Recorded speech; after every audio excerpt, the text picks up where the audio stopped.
Everyone, welcome back to my channel. দেখো এখন কটা বাজে, ভোর 5টা বাজলে 10। সো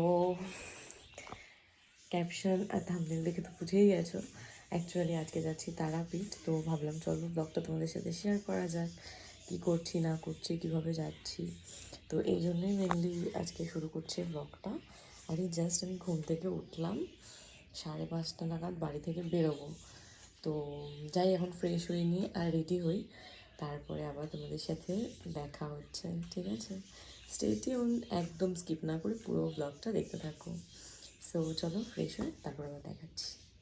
আমি জিন্স টিন্স পরিনি, এই একটা খুব কমফোর্টেবল প্যান্ট পরেছি আর তার সাথে একটা রানিং টিস পরেছি। তো অনেক দূরের রাস্তা, এখনই বেশি সাজাগুজার কোনোই দরকার নেই, তাই জন্য আমি ভাবলাম ঠিক আছে চলো একদম সিম্পলভাবে যাওয়া যায়, যাতে আমি নিজে কমফোর্টেবল ফিল করি, তাই না? Comfort first. তো চলো এবার বেরোই, 5:35 বেজে গেছে, চলো বেরোনো যাক। শুধু চশমাটা পরবো আর ব্যাগটা নিয়ে এবার চলে যাবো। মা আমাকে এগোতে যাচ্ছে, বাইরে যেহেতু এখনও খুব কোনো লোকজন নেই, ফাঁকা, তাই জন্য মা যাচ্ছে আমার সাথে। তো চলো।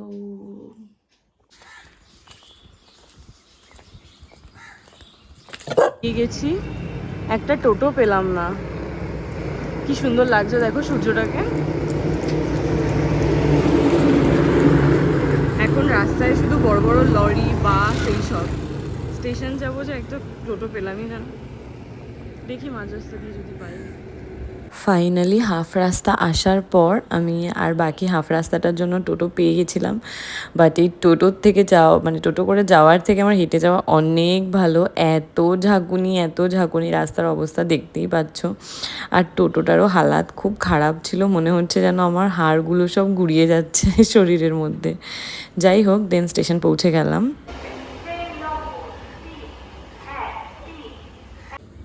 এখন 6:05 মতন বাজে।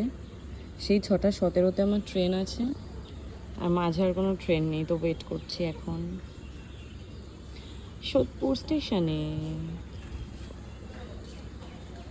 এই যে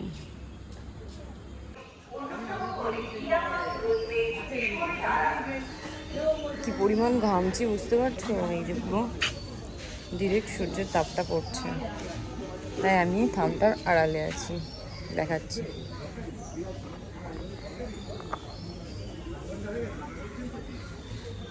ট্রেন ঢুকে গেছে এদিকে অনেকক্ষণ ওয়েট করার পর।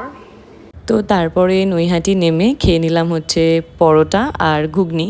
তো এই ফেমাস পরোটার অনেক নাম শুনেছি, বাট কখনো খাওয়া হয়নি। তো পরোটাটা খেয়ে নিলাম। আর মনে হতে পারে যে আবার নৈহাটি কেন নামলাম, আসলে আমরা অনেকে মিলেই যাব। তো তার জন্যে আমি কিছুটা এগিয়ে যেতে হবে, তারপর একসাথে সবাই গাড়ি করে যাব। তো তার জন্য 2-3টে ট্রেন চেঞ্জ করতে হচ্ছে। বাট সকালবেলা বলে না অতটা বেশি ভিড় ছিল না।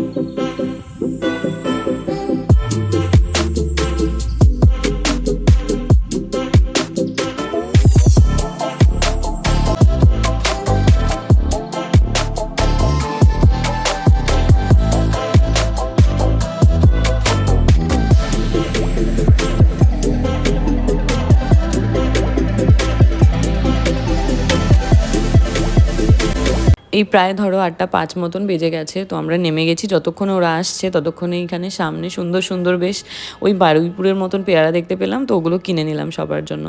দেন আবার বাকিটা তোমাদের সাথে শেয়ার করছি।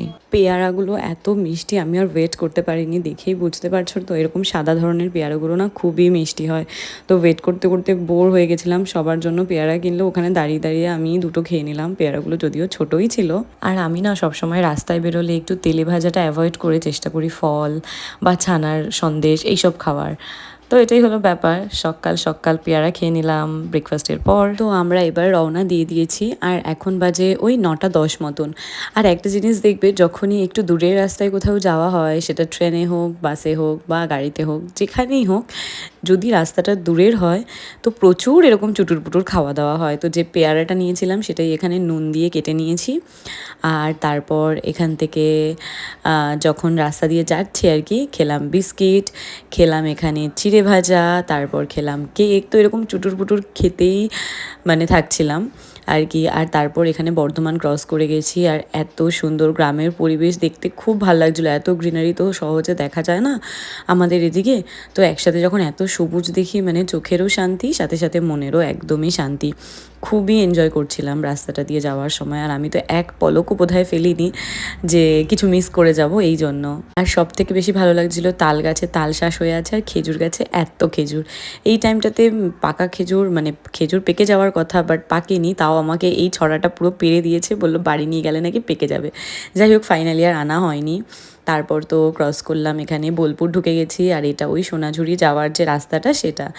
আর তারপর আমি না কখনো বোলপুর সোনাঝুরি এদিকটাতে আসিনি, তো আমরা সোনাঝুরির রাস্তাটাও ক্রস করছিলাম। তো আজ যেহেতু পুজো দেওয়ার আছে, আজ আর সোনাঝুরিতে নামিও নি আর ঘুরেও দেখিনি, ওটা ফেরার দিনের জন্য, মানে পরের দিন সানডে, তো সেদিনই ফিরে যাব, সেদিনের জন্য তুলে রাখলাম। তো এবার আমরা তারাপীঠ পৌঁছে গেছি, হোটেল খোঁজা চলছে। ফাইনালি অনেকক্ষণ জার্নি করার পর চলে এসেছি হোটেলে। তো যেই হোটেলটায় আছি একটু পুরনো ধরনের, আর তারাপীঠের এই দিকে হোটেলগুলো একটু এরকম টাইপেরই। তো আমরা তাও এই নতুন হচ্ছে এখানে কনস্ট্রাকশন এই পোর্শনটাতে আছি, বাট এইখানটা এই যে এই দিকটা না পুরনো মানে আগের, আর এই দিকটা দেখো এই যে নতুন হয়েছে। তো আমরা এই রুমটায় আছি, পরে এসে দেখাচ্ছি। প্রচণ্ড খিদে পেয়ে গেছে। একদমই লেট না করে তাড়াতাড়ি খেতে চলে গেছিলাম, কারণ ফিরে স্নান টান করে তারপর সন্ধেবেলা আমরা পুজো দিতে যাব। তো এখানে একটা ভেজ থালি আর সাথে মাছ নেওয়া হয়েছিল, জঘন্য খাবার ছিল। আর দৌড়ে দৌড়ে আমি এখানে হোটেলে যাচ্ছিলাম যে তাড়াতাড়ি স্নানটা করে নিই। এটা হলো এটা যে সবাই মিলে এখন এই জি বাংলার শোটা আমরা দেখব। কারা কারা দেখলে কমেন্টে জানিও। কিছু ক্লিপসও শেয়ার করেছি তোমাদের সাথে মেবি। আর এখনই নিচে এলাম, এবার একটুখানি রেস্ট করব। প্রচণ্ড প্রচণ্ড প্রচণ্ড পরিমাণে এক্সস্টেড লাগছে, এতটা রাস্তা জার্নি করে এসেছি। আর যেহেতু 8টা বা 9টা অবধি খোলা থাকে তো মন্দির, তো আমরা 5:30টার দিকে যাবো, 5:30 পৌনে 6টার দিকে। তো এখন 4:45 মতন বাজে, 4:30 বা 4:30টার সময় তো জি বাংলার ওটাই শেষ হলো, 4:45 মতন বাজে। এখন একটুখানি ঘুমিয়ে নিই, একটু ঘুমাবো, মানে ওই পাওয়ার ন্যাপ মতন নিই, নাহলে আর পারছি না। তারপর রেডি হয়ে যাবো মন্দিরে পুজো দিতে। তো সেভাবে দেখো ব্লগ তো করতে পারছি না, সবার সাথে এলে একটুখানি গল্প আড্ডা এগুলো হয়, কারণ সবাইকে তো আর সবসময় পাওয়া যায় না। তো ঘুরতে এলে একটু আড্ডা টাড্ডা হয়, যতটুকু পারছি ততটুকুই শেয়ার করছি, প্লিজ দেখো। সো চলো একটু আগে রেস্ট করি। হ্যালো, এই মোটামুটি 25 থেকে 30 মিনিট মতন একটু শুয়েছিলাম, আর এত ঘুম লেগে গেছিলো কি বলবো। ঘুমটা মানে হয়নি প্রপার, সবে ঘুমটা এসছে, 10-15 মিনিট ঘুমিয়েছি। আর ফোন করে রেডি হওয়ার জন্য বললো, এখন আমরা পুজো দিতে যাবো, বাজে 5:40 মতন। তো 6টার মধ্যে রেডি হয়ে বেরোবো। এই এরকম একটা কুর্তি পরেছে, ট্রাইপডটা লাগানো আছে, কারণ এখানে প্রথমে রাখার চেষ্টা করলাম বাট খুব কাছাকাছি দেখাচ্ছিলো, তার জন্য হাতে নিয়ে করছি। হ্যাঁ, এই যে এরকম একটা কুর্তি পরেছি, আর তার সাথে এই কালারের একটা লেগিংস। কুর্তির মধ্যে এরকম ছোট্ট ছোট্ট টিয়া পাখি আঁকা রয়েছে, এই যে। তো চলো রেডি হওয়া যাক। এই যে এখানে আমি রেডি একদম। তো দুটো কুর্তি সেট এনেছিলাম, একটা হোয়াইট আর একটা ইয়েলো, কিন্তু সোনাঝুরির হাটটার তো প্ল্যান ছিল না। তো পরের দিন যেহেতু ফেরার সময় যাব, তো ওই সাদাটা রেখে দিয়েছি আর ইয়েলোটাই পরে নিয়েছিলাম। সেটা তো দেখালামই আগে। আর বাড়ি থেকে এরকমভাবে আলতা সিঁদুর সব নিয়ে এসেছিলাম, আর শুধু টাকাটা নিয়ে নিয়েছিলাম ডালাটা কেনার জন্য। তো ফোকাস নিচ্ছে না বলে আমি আবার মুখ দিয়ে ক্লিক করে নিলাম। যাই হোক, এইবার হোটেল থেকে বেরোবো, যাব ডালা কিনতে। আর জানো তো আমি না এর আগে কখনও তারাপীঠ আসিনি, কিন্তু আমার ভীষণ ইচ্ছে ছিল তারাপীঠ এসে পুজো দেওয়ার।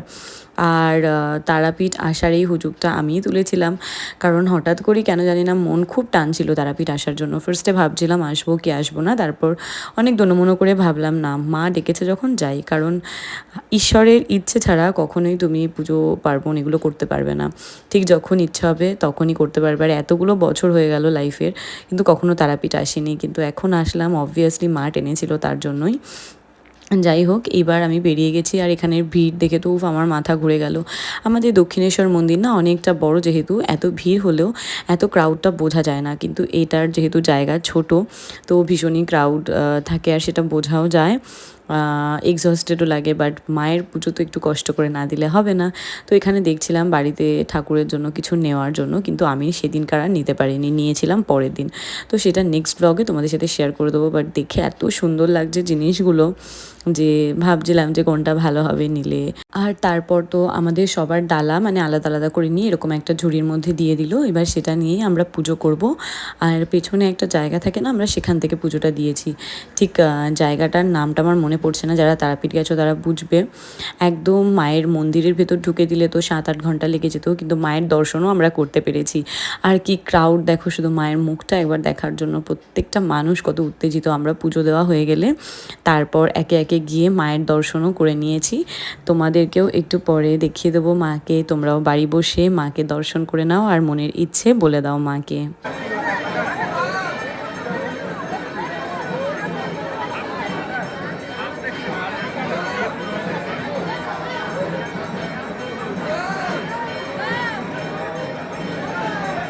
মায়ের দর্শন তো তোমাদের করিয়ে দিলাম। হঠাৎ মায়ের দর্শন করার পর আমার চোখ গেল যে ভোগ দিচ্ছে।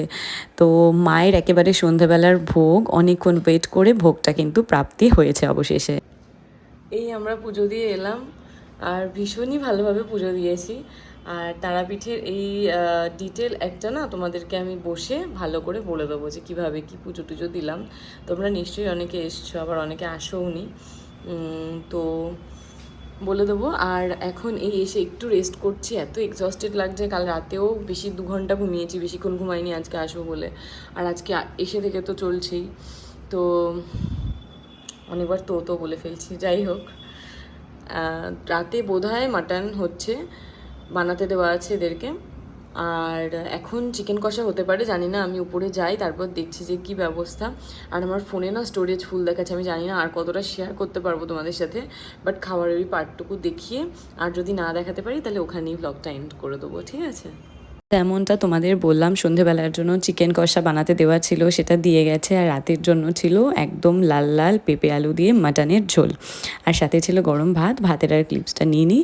সো এই ব্লগটা ছিল এই পর্যন্তই। আবার দেখা হচ্ছে তারাপীঠ সেকেন্ড ডেতে। বাই।